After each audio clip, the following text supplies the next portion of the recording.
Welcome to you all to our channel. इससे पहले कि हम आज का टॉपिक स्टार्ट करें, मैं आप सबसे रिक्वेस्ट करना चाहूँगा कि हमारा चैनल ज़रूर सब्सक्राइब करें ताकि आप अच्छे इंग्लिश सीख सकें। आज का हमारा टॉपिक टेंसेस सीरीज़ का आखिरी टेंस परफेक्ट कंटिन्यूअस टेंस है। परफेक्ट कंटिन्यूअस जैसा कि देखने से ही पता चल रहा है, कोई काम परफेक्ट हुआ हो वह साथ के साथ में कंटिन्यू चल रहा हो। तो इस सीरीज में आज हम प्रेजेंट परफेक्ट कंटिन्यूअस व पास्ट परफेक्ट कंटिन्यूअस टेंसेज को डिस्कस करेंगे। ये दोनों ही टेंसेज परफेक्ट कंटिन्यूअस के कॉम्बिनेशन से बने हैं। प्रेजेंट परफेक्ट कंटिन्यूअस, कोई काम प्रेजेंट में परफेक्ट हुआ हो वह साथ में कंटिन्यू चल भी रहा हो। वह पास्ट परफेक्ट कंटिन्यूअस, कोई काम पास्ट में परफेक्ट हुआ हो और किसी पॉइंट ऑफ व्यू टाइम तक वो चल भी रहा हो।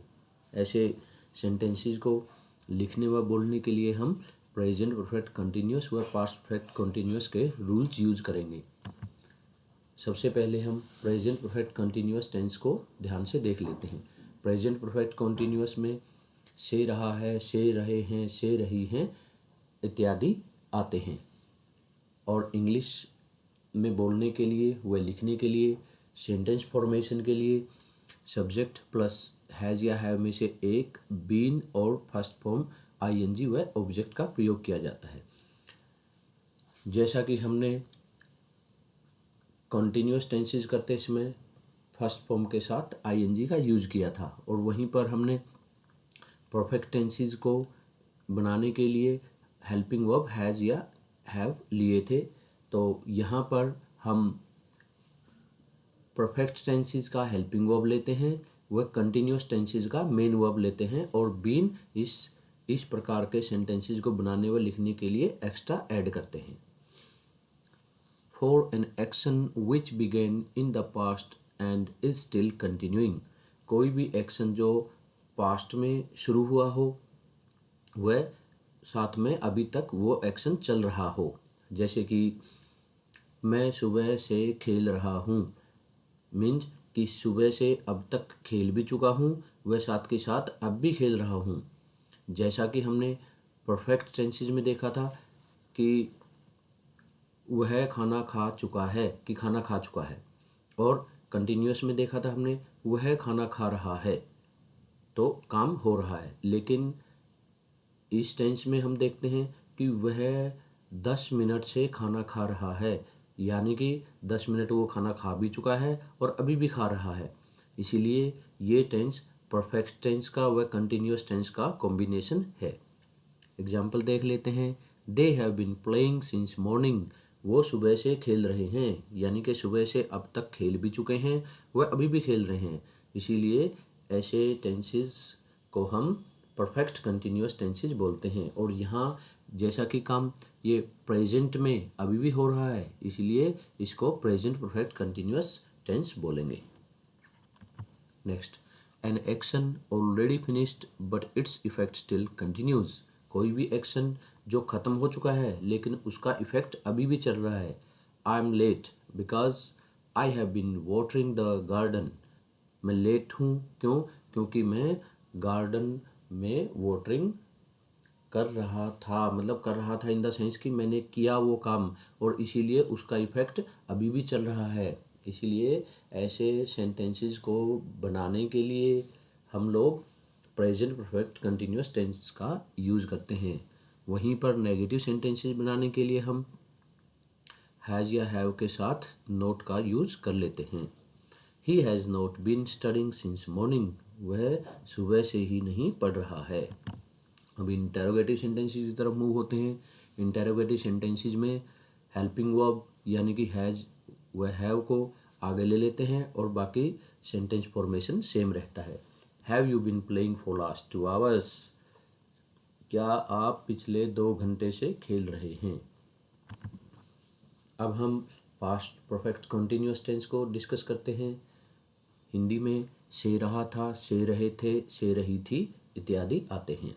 और वहीं पर सेंटेंस फॉर्मेशन के लिए हम सब्जेक्ट के साथ had, been, first form ING व ऑब्जेक्ट का यूज़ करते हैं। प्रेजेंट परफेक्ट कंटिन्यूअस में हमने हैज़ व हैव को लिया था, और यहाँ पर हेल्पिंग वर्ब हमने हैड लेनी है। और प्रेजेंट परफेक्ट कॉन्टिन्यूस की तरह ये टेंस भी परफेक्ट व कॉन्टिन्यूस का कॉम्बिनेशन है, लेकिन ये पास्ट के परफेक्ट व पास्ट के कॉन्टिन्यूस का कॉम्बिनेशन है। Action that began before a certain point in the past and it was continuing at that time।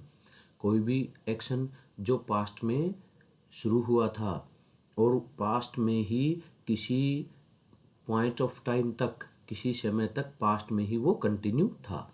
Eight that time, उस समय, he had been writing a book for 1 month, कि उस समय वो पिछले 1 महीने से बुक लिख रहा था, यानी कि वो बुक लिख चुका था 1 महीने, और साथ में वो उस समय तक वो लिख भी रहा था। मीन्स कि कोई काम पास्ट में हुआ भी था और पास्ट में किसी टाइम तक वो चल भी रहा था।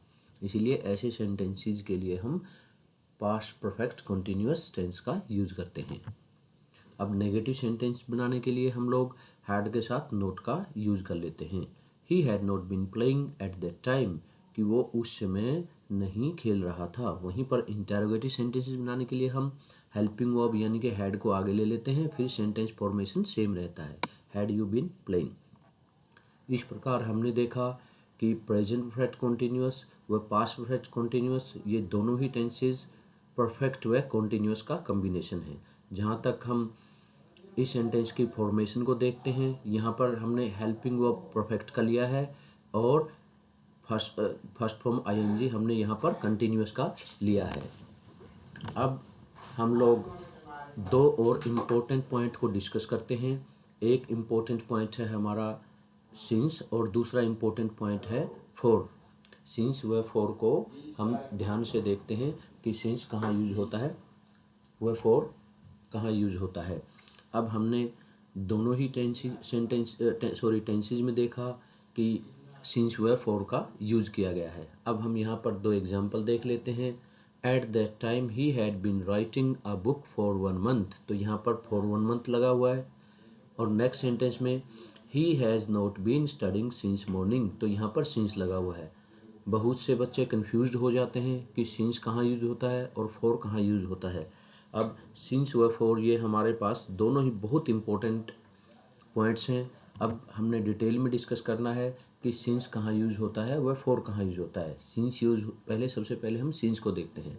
स्पेसिफिक पॉइंट इन टाइम के लिए सिंस का प्रयोग करते हैं, जैसा कि 8 AM संडे मार्च 2015। तो अगर हम ध्यान से देखें कि 8 AM का हमें पता होता है कि 8 AM कौन सा टाइम होता है। संडे मंडे ट्यूसडे हमें पता होता है दिन, और जनवरी फरवरी मार्च अप्रैल हमें ये मंथ्स का ही पता होता है कौन सा होता है। और ईयर्स का भी हमें पता होता है 2015 2018 19 20, ये हमें पता होता है। ये एक स्पेसिफिक पॉइंट इन टाइम में आते हैं। वहीं पर अगर हम फॉर को ध्यान से देखें, ये ड्यूरेशन ऑफ टाइम के लिए यूज होता है, जैसे 15 minute 3 hours 2 days 4 months 3 years for a long time. यहाँ पर फिक्स नहीं है कि कौन से 15 आवर्स, कौन से 3 आवर्स, कौन से 2 डेज, कौन से 4 मंथ्स और कौन से 3 ईयर्स। यहाँ पर हमें निश्चितता का नहीं पता फॉर में, और सिंस में हमें निश्चित टाइम का पता होता है। अगर ध्यान से देखें, अगर हम समझने की कोशिश करें तो हमें पता लगता है कि सिंस एक फिक्स टाइम के लिए एक निश्चितता के बारे में बताता है, और वहीं पर फॉर निश्चितता के बारे में नहीं बताता। तो अब हम एक और सेंटेंसेस देख लेते हैं। I have been working here since 1990, कि मैं यहाँ पर 1990 से काम कर रहा हूँ। दूसरे वाले में I have been working here for 5 years। देखिए यहाँ दोनों सेंटेंसेस एक जैसे हैं, एक जैसे ही हेल्पिंग वर्ब यूज हुए हैं और जो है मेन वर्ब भी यूज हुए हैं, और दोनों ही सेंटेंसेस प्रेजेंट परफेक्ट कंटिन्यूअस से रिलेटेड हैं। लेकिन पहले वाले सेंटेंस में सिंस का प्रयोग है और दूसरे वाले में फॉर का प्रयोग है। क्यों? सिंस 1990 यहाँ पर एक स्पेसिफिक पॉइंट इन टाइम दे रखा है, और दूसरे वाले में फॉर 5 years 5 साल दे रखे हैं। वो ड्यूरेशन ऑफ टाइम है, हमें ये नहीं पता है कौन से 5 years हैं, लेकिन वो ड्यूरेशन ऑफ टाइम दे रखा है, इसलिए हमने यहाँ पर फॉर का यूज किया और पिछले वाले सेंटेंस में हमने सिंस का प्रयोग किया। उम्मीद करता हूँ कि आप लोगों ने सिंस व फॉर के प्रयोग को बड़े ध्यान से समझा होगा, और वह साथ के साथ प्रेजेंट परफेक्ट कॉन्टिन्यूस व पास्ट परफेक्ट कॉन्टिन्यूस टेंस को भी अच्छे से समझा होगा। Thank you.